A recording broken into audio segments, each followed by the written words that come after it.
Hi పిల్లలు, అందరూ ఎలా ఉన్నారు? బాగున్నారా? నేను కూడా బాగున్నా. మీరు వీడియో చూస్తున్నారు కానీ మధ్యలో స్కిప్ చేస్తున్నారు పిల్లలు. వీడియో మొత్తం చూస్తేనే కదా నాకు కూడా బాగుంటుంది. నేను ఎలా కథ చెప్పానో మీకు కూడా తెలుస్తుంది. సరేనా? స్కిప్ చేయకుండా చూడండి పిల్లలు. ఇంకా సబ్స్క్రైబ్ చేయడం మర్చిపోవద్దు. ఇంకా బెల్ కొట్టడం మర్చిపోవద్దు. ఓకేనా? సరే, ఇప్పుడు కథలోకి వెళ్దాం.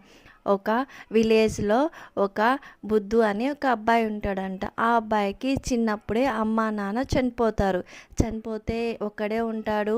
ఆ అబ్బాయి ఏం చేస్తున్నాడంటే ఒక అతని దగ్గర ఒక స్కూల్ ఎదురుగా ఒక టీ షాప్ ఉంటుంది కదా, దాంట్లో పనిచేస్తూ మేనేజర్కి చాలా నమ్మకంగా ఉంటాడు.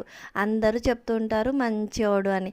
కాకపోతే ఈ బుద్ధుకి మైండ్ ఉండదన్నమాట, తెలివి చాలా తక్కువ. అందుకని అందరూ మొద్దు మొద్దు అని పిలుస్తుంటారనమాట. సరే, చేసేదేముంటుంది, ఇంకా ఆ టీ షాప్లో పని చేసుకుంటూ ఆ మేనేజర్ ఏం చెప్తే అది చేసేవాడనమాట. ఇంకా ఆ మేనేజర్ కూడా ఈ అబ్బాయి మంచితనము ఇంకా అమాయకత్వం చూసి చాలా ప్రేమించేవాడు. ఇంకా ఏం కావాలన్నా ఇచ్చేవాడనమాట. ఇంతలో ఏం జరుగుతుందంటే, టీ షాప్ కదా, టీ ఆకుల కోసం ఒక డీలర్ ఉంటారనమాట. తను వచ్చేసి టీ ఆకులు సప్లై చేస్తూ ఉంటాడు. అది ఒక వెరైటీ టీ ఆకు అనమాట. ఆ ఆకు తేవడానికి చాలా అంటే చాలా కష్టం. ఈ రిస్క్ని ఆ డీలర్ చేస్తాడు, ఇంకా డబ్బులు తీసుకుంటూ ఉంటాడు. ఒకరోజు ఏమవుతుందంటే, ఈ డీలర్ రావడం 2 days లేట్ అయిపోతుంది. అప్పుడు మేనేజర్ ఎంతో కంగారు పడతాడు. అరే మొద్దు వచ్చాడా డీలర్ అంటే, లేదయ్య గారు రాలేదు అంటే, రే వస్తే నాకు తొందరగా కబూర్ చేయవా అని చెప్తాడనమాట. అలాగే అంటాడు. ఇంతలోనే ఇంకా ఆ డీలర్ వస్తాడు. ఇంకా తనకు ఇన్ఫామ్ చేస్తాడనమాట. పరిగెత్తుకుంటూ పోయి అయ్యగారు వచ్చాడు అని మాట్లాడతారు.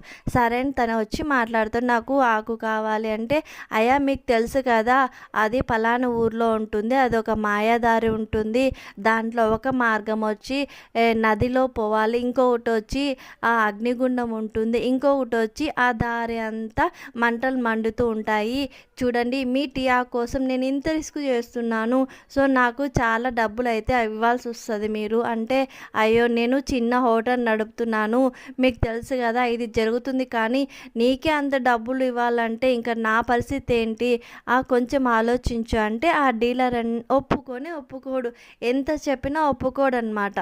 లేదు, నేను అంత డబ్బులు ఇవ్వలేను, ఇంకా నీ ఇష్టమని చేతులు ఎత్తుతాడనమాట అతను షాప్ మేనేజరు. ఇంకా చేసేదేం లేక, అయితే నేను ఇవ్వను, మీకు ఆర్డర్ క్యాన్సల్ అని చెప్పేసి వెళ్ళిపోతాడు. ఇంకా ఆ మేనేజర్ చాలా టెన్షన్ పడతాడు. ఎందుకంటే తన టీ ఆకు చాలా బాగుంటుంది, టేస్టీగా చాలా డెవలప్ అవుతుంది కదా టీ షాపు, అందుకోసమని ఇంకా బాధలో ఉంటాడు. ఈ మొద్దు అంటాడు, అయ్యగారు నేను పోయి తీసుకురానా అంటాడనమాట. అరే, ఇప్పుడే నేను చాలా బాధలో ఇంకా కోపంలో ఉన్నాను, ఇంకా టీ రాకపోతే ఎట్లుంటుందో పరిస్థితి తెలియదు, నువ్వు నాకు ఇరిటేట్ చేయకు అని చెప్తారనమాట. లేదయ్య గారు, మీకోసం నేను ఏదైనా చేస్తాను అని చెప్తారనమాట. అరే నువ్వు ఆగురా నాయనా, నువ్వు ఆగు, నువ్వు పోకు, అది తెలుసు కదా ఒక విచిత్రమైన ఊరు అది, దానికి దారులు కూడా ఉండవు, 3 ఉంటాయి, ఆ దారిలో చాలా ప్రమాదం ఉంటుందిరా మొద్దు, నా మాట విను అంటాడనమాట. సరేలే అని చెప్పి ఊకుంటాడు. కానీ ఆ మొద్దు ఆలోచిస్తూ ఉంటాడు. అరే, నన్ను చిన్నప్పటి నుంచి ఒక తండ్రిలాగా చూసుకుంటున్నాడు కదా, ఇతనికి నేను ఎట్లయినా సహాయం చేయాలా, ఇంత టెన్షన్ నా యజమాని పడకూడదా అనే ఉద్దేశంతో ఎవరికి చెప్పకుండా, తన మేనేజర్ చెప్పకుండా ఆ టీ షాప్ ఓపెన్ చేసేసి అలాగే వదిలేసి వెళ్ళిపోతాడు. పిల్లలు ఈ మేనేజరు ఎదురు చూస్తూ ఉంటాడు, ఇంకా రాలేదేంటి, టీ షాప్ ఓపెన్ చేసి ఎక్కడికి పోయాడు ఈ మొద్దు, వీడు రావాలి, నా చేతిలో అయిపోతాడు అని అనుకుంటూ ఉంటాడు. ఈ మొద్దు ఏం చేస్తాడంటే ఆ దారి దగ్గర పోతాడు. నిజంగానే అక్కడ 3 దారులు ఉంటాయి. ఒకటి నదిలోకి ఉంటుంది, ఒకటి అగ్ని మంటలు ఎక్కువగా వస్తుంటాయి, ఇంకొకటి నిప్పులతో నిండి ఉంటుంది. ఈ మొద్దుకి అర్థం కాదు కదా, ఓ దేవుడా, నాకు చిన్నప్పటి నుంచి తండ్రిలాగా చూసుకున్నాడు, అతనికి నేను ఏదైనా హెల్ప్ చేయాలి, నాకు మీరే దారి చూపించండి అని వాటర్లో దిగుతాడు అనమాట. దిగితే అను అనుకోకుండా అతనికి కాళ్ళల్లో ఒక దారి అనేది ఏర్పడుతుంది. అదేంటి ఏందో కింద తాకుతూ ఉందని మళ్ళీ ఇంకొక స్టెప్ ముందుకేసి దారి వస్తుందనమాట. అరే! ఇక్కడ దారి ఉంది అని చెప్పేసి ఆ దారిలో పోతాడనమాట. పోయి ఆకడిని తీసుకొని నది దగ్గరికి వచ్చేతలకే నది మాట్లాడుతుంది. "బుద్ధు బాగున్నావా?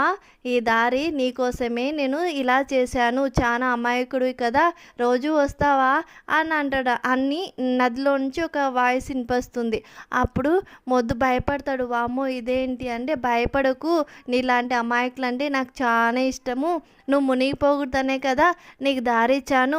నువ్వు రోజు రా, నీకు ఇలాగే దారి ఇస్తాను బుద్ధు" అని చెప్తారనమాట.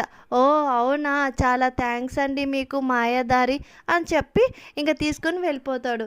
ఇంక షాప్ దగ్గరికి వెళ్ళే కొద్దీ ఇంకా మేనేజర్ చూసి ఇంక కట్టె తీసుకొని బాగా కొడతాడనమాట. కొట్టి, "అయ్యా కాదయ్యా, నా మాట విను" అంటే, "ఎందుకు, ఎక్కడికి వెళ్ళావు చెప్పు" అంటే ఇంకా టీ ఆకు చూపిస్తాడనమాట. "మీకోసమే వెళ్ళాను టీ ఆకు కోసము" అంటే, అయ్యో అని చాలా బాధపడతాడు మేనేజర్. "నువ్వెందుకెళ్ళావు ముద్దు? అక్కడ ఏమన్నా అయితే ఏంటి పరిస్థితి?" అంటే, "లేదయ్య గారు, మంచిగుంది, నేనే తెస్తాను రోజు" అని చెప్తాడనమాట. ఇంతలోకి ఆ డీలర్ వస్తాడు. ఏంటి, ఏమైంది, ఏం ఆలోచించుకున్నారంటే, ఇంక మీరు అవసరం లేదు, మా మొద్దుగాడే తెస్తాడు" అని చెప్తారనమాట. ఏంటి, వీడికి తెలివే లేదు, వీడు ఆ దారిలో ఎలా వెళ్తున్నాడు, సరేలే అని, "అవునా, సరేలే" అని వెళ్ళిపోతాడు. కానీ అతను ఆ దారిలో కాసుకోని ఉంటాడనమాట. ఆ కోసము మొద్దు ఆ దారిలోకొస్తే అడుగుతాడు, "ఎందుకు ఇలా వెళ్తున్నావు? ఇది చాలా" అంటే, "లేదు, ఈ దారి నాకు దారి ఇస్తుంది, ఈ నది నాకు దారి ఇస్తుంది" ఇలా అని నిజమంతా చెప్పేస్తాడు. "ఓహ్! నీ సంగతి ఉండు చెప్తా" అని చెప్పేసి ఆ అబ్బాయిని ఏం చేస్తాడంటే ఆ డీలర్ చెట్టుకు కట్టేస్తాడు. కట్టేసి, "ఇంకా ఇక్కడే ఉండు, ఏదన్నా క్రూరమృగం వచ్చేసి నిన్ను తినేస్తుంది, అప్పుడు సరిపోద్ది నీకు" అని చెప్తాడనమాట.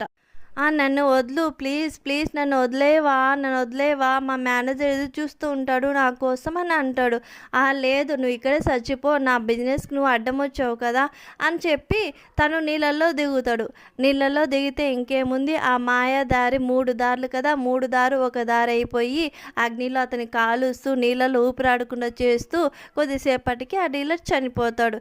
చనిపోతే ఇంకా ఆ మాయాదారి అంటుంది, "కట్లు ఇప్పేసుకొని వచ్చేసే మొద్దు, ఇది నీకు మాత్రమే